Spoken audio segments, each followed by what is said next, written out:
요즘은 새로운 기술 이야기가 숨 돌릴 틈 없이 쏟아집니다. 모르면 뒤처질 것 같고 알아야 할 것 같은데 막상 손이 가지는 않습니다. 괜히 시작했다가 내가 더 작아질까봐, 괜히 모른다는 걸 확인하게 될까봐요. 그래서 우리는 이렇게 말하곤 합니다. 이 나이에 뭘 새로 배워. 젊은 사람들 몫이지. 하지만 마음 한쪽에서는 조금 다른 생각도 스칩니다. 정말 나이가 문제일까? 아니면 내가 스스로를 이미 멀리 밀어낸 걸까? 오늘은 기술 이야기를 하려는 건 아닙니다. 배움에 대한 이야기지만 공부 방법을 말하려는 것도 아닙니다. 중년이 다시 무언가를 배울 때 가장 먼저 흔들리는 것, 자존감에 대한 이야기를 조용히 나누고 싶습니다.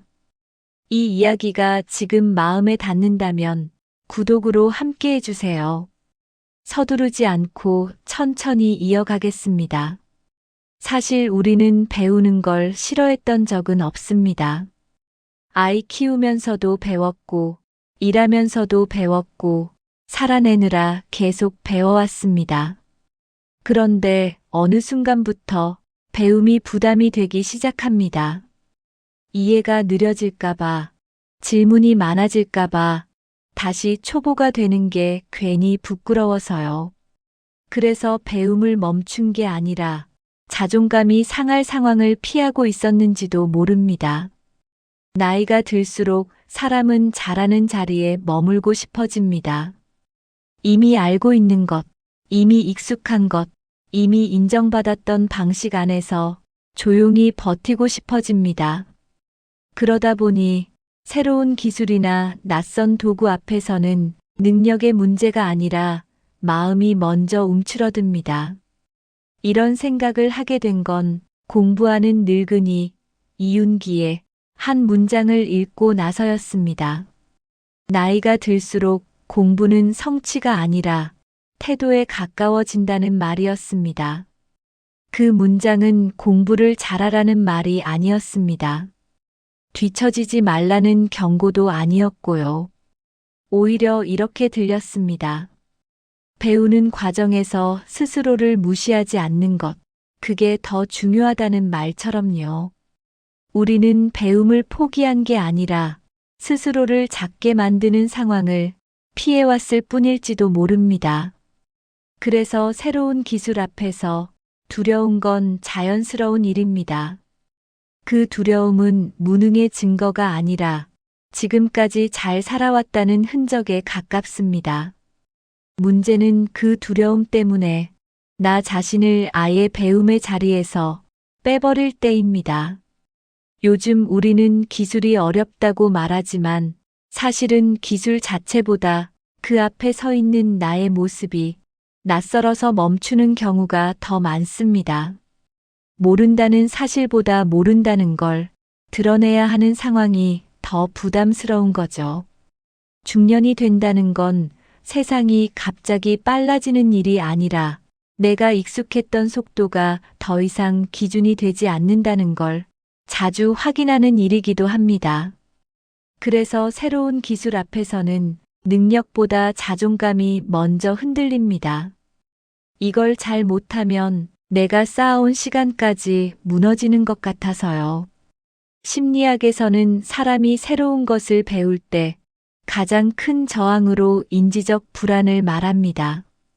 이해하지 못할까봐의 불안이 아니라 이해하지 못하는 나 자신을 마주하게 될까봐의 불안입니다. 그래서 우리는 기술을 평가하기도 전에 스스로에게 점수를 매깁니다. 나는 이런 거랑 안 맞아. 이건 젊은 사람들 몫이야. 굳이 지금 배울 필요는 없지. 이 말들은 겸손처럼 들리지만 사실은 나 자신을 배움의 자리에서 미리 빼내는 문장들일지도 모릅니다. 이런 태도를 보며 떠올랐던 책이 공부하는 늙은이입니다. 저자 이윤기는 공부를 성취나 경쟁의 언어로 다루지 않습니다. 그는 나이가 들수록 공부는 앞서기 위한 수단이 아니라 세상과의 연결을 놓지 않기 위한 태도에 가깝다고 말합니다. 이 말이 좋았던 이유는 공부를 잘하라는 요구가 아니라 삶의 자리를 지키라는 제안처럼 들렸기 때문입니다. 우리는 이미 충분히 많은 것을 해냈습니다. 일을 했고, 사람을 돌봤고, 관계를 책임졌고, 삶을 버텨냈습니다. 그 시간들이 사라지는 건 아닙니다. 다만 새로운 기술 앞에서는 그 시간들이 바로 증명되지 않을 뿐입니다. 그래서 더 불안해집니다. 이걸 못하면 나는 이제 쓸모없는 사람이 되는 건 아닐까? 하지만 철학자 한나 아렌트는 인간의 가치는 유용성에서 나오지 않는다고 말했습니다. 사람은 무엇을 할 수 있느냐보다 어떻게 존재하느냐로 의미를 가진다고요. 이 문장을 기술 이야기와 함께 떠올리면 시선이 조금 달라집니다. 기술은 나의 가치를 증명하는 도구가 아니라 내 삶의 방식을 조금 넓혀주는 도구에 가깝습니다. 문제는 기술을 대하는 우리의 자세가 너무 자주 자기 평가로 흘러간다는 데 있습니다. 배우는 과정에서 우리는 쉽게 자존심과 자존감을 혼동합니다. 자존심은 잘해야 지켜지는 것이지만 자존감은 못해도 무너지지 않는 감각입니다. 중년에게 필요한 건 기술을 빨리 익히는 능력보다 이 둘을 구분하는 힘일지도 모릅니다. 그래서 배움의 첫걸음은 앱을 켜는 일이 아니라 스스로에게 이렇게 말해주는 데서 시작되는 것 같습니다. 지금은 모를 수 있다. 천천히 해도 된다. 이 나이에 처음이어도 괜찮다. 이 문장들은 의욕을 북돋우는 말이 아니라 배움의 자리를 지켜주는 말들입니다. 불교에서는 초심을 부족함이 아니라 열려있음이라고 말합니다. 아직 채워지지 않았다는 건 아직 받아들일 수 있다는 뜻이라고요. 중년의 배움은 젊은 시절의 공부와 다릅니다. 앞으로 나아가기 위한 공부가 아니라 세상에서 완전히 물러서지 않기 위한 공부에 가깝습니다. 그래서 속도는 중요하지 않습니다. 완벽함도 필요 없습니다. 다만 나는 아직 배울 수 있는 사람이다라는 자기 인식만 놓치지 않으면 그걸로 충분합니다. 기술을 두려워하는 마음은 사라지지 않을지도 모릅니다. 하지만 그 두려움을 이유로 스스로를 배움 밖으로 밀어내지 않는 것. 그게 중년이 다시 배우기 시작할 때 가장 중요한 중심일지도 모릅니다. 중년이 되어 다시 무언가를 배운다는 건 생각보다 큰 결심입니다. 시간이 없어서도 아니고 머리가 예전 같지 않아서도 아닙니다. 그보다는 배움의 자리에서 다시 작아질까봐 망설이게 됩니다. 우리는 이미 오래도록 잘하는 사람으로 살아왔기 때문입니다. 누군가에게는 경험 많은 사람이었고, 누군가에게는 의지가 되는 사람이었고, 적어도 아무것도 모르는 사람은 아니었습니다. 그런데 배움을 시작하는 순간 그 위치가 단번에 흔들립니다. 설명을 들어도 바로 이해되지 않고 질문을 해야 하고 누군가의 도움을 받아야 합니다. 이때 흔들리는 건 능력이 아니라 자존감입니다. 그래서 중년의 배움은 지식의 문제가 아니라 존엄의 문제에 더 가깝습니다. 심리학자 에이브러햄 매슬로는 사람이 가장 견디기 힘들어하는 상태를 무능이 아니라 존중받지 못한다고 느끼는 순간이라고 말했습니다. 배움의 자리에서 우리가 힘들어하는 이유도 비슷합니다. 못해서가 아니라 못하는 나 자신을 스스로 낮춰보게 되는 순간이 가장 버겁습니다. 그래서 많은 중년들은 이렇게 말합니다. 괜히 시작했다가 자존감만 떨어질 것 같아서. 이 말은 의지가 없는 사람의 말이 아닙니다. 오히려 자존감을 소중히 여겨온 사람의 말에 가깝습니다. 하지만 여기에는 조금 다른 시선이 필요합니다.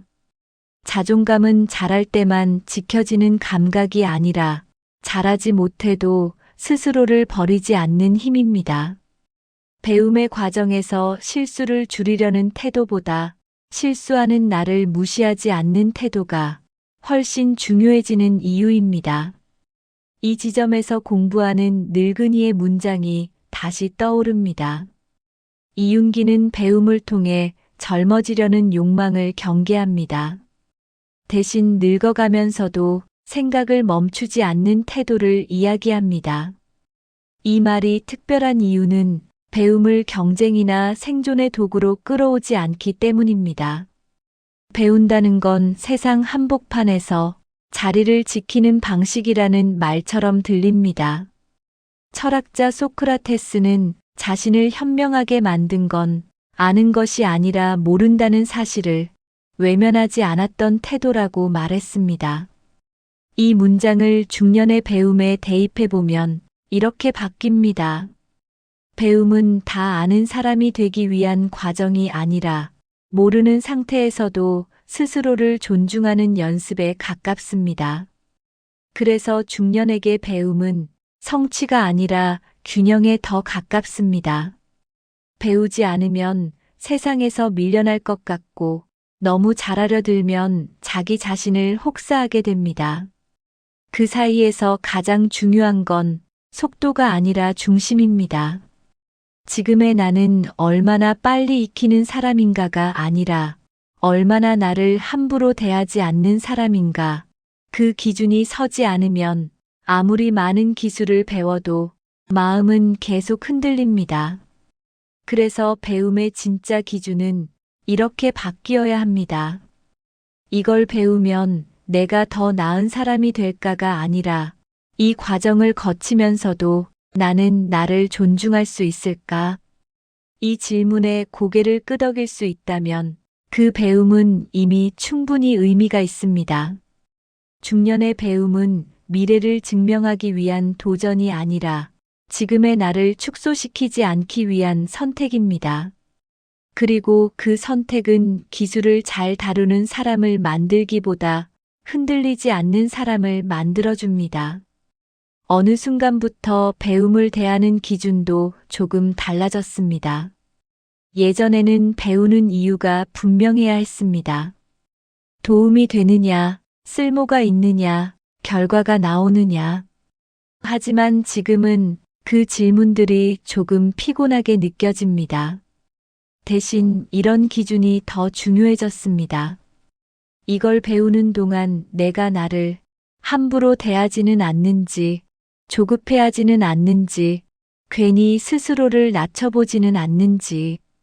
중년의 배움은 무언가를 더 갖기 위한 일이 아니라 이미 가진 삶을 헐값에 넘기지 않기 위한 선택에 가깝다는 생각이 듭니다. 그래서 배움의 기준은 성과가 아니라 태도에 놓이게 됩니다. 오늘 조금 알게 되었는지보다 오늘도 나를 존중하며 배우고 있는지가 더 중요해집니다. 이 기준이 서면 배움은 부담이 아니라 삶의 균형이 됩니다. 배우는 중년의 얼굴은 우리가 흔히 상상하는 모습과 조금 다릅니다. 의욕이 넘치지도 않고 앞서가려 애쓰지도 않습니다. 다만 너무 멀어지지 않으려는 얼굴, 세상에서 스스로를 완전히 빼지 않으려는 표정에 가깝습니다. 배운다는 건 젊어지겠다는 선언이 아니라 아직 여기 있다는 표시일지도 모릅니다. 이 나이에 새로운 것을 배운다는 건 대단해 보이기 위한 일이 아니라 내 삶이 아직 멈추지 않았다는 걸 조용히 확인하는 일입니다. 그래서 배움의 과정은 늘 깔끔하지 않습니다. 이해가 더디고 기억이 흐릿하고 같은 걸 여러 번 묻게 됩니다. 그럴 때마다 마음속에서는 이런 목소리가 올라옵니다.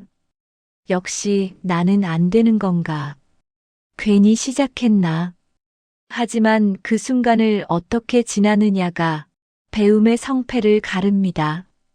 자신을 몰아붙이며 끝까지 가는 사람이 아니라 잠시 멈춰 스스로에게 숨을 돌려주는 사람이 더 오래 남습니다. 중년의 배움은 끝까지 가는 사람이 아니라 중간에 자신을 잃지 않는 사람이 이어갑니다.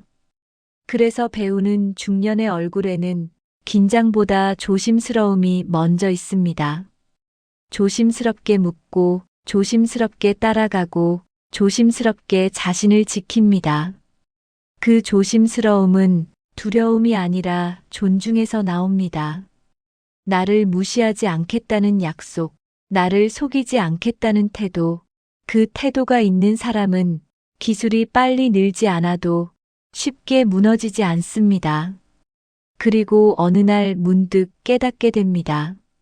내가 무언가를 잘 다루게 되었는지가 아니라 배우는 시간 속에서도 나를 잃지 않았다는 사실이 더 중요했다는 걸요.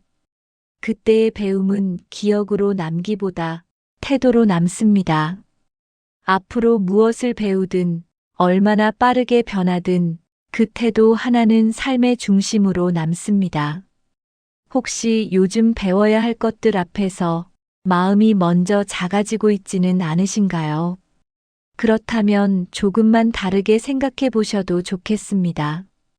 지금의 망설임은 능력이 부족해서가 아니라 그동안 스스로를 함부로 대하지 않고 잘 살아왔다는 증거일지도 모릅니다. 배움은 당장 잘하기 위해서가 아니라 나를 줄이지 않기 위해 선택하는 일일 수 있습니다. 오늘의 당신이 그 선택 앞에 서 있다면 이미 충분히 중심을 잡고 있는 중입니다. 요즘 당신이 가장 망설이고 있는 배움은 무엇인가요? 댓글로 천천히 나눠주세요.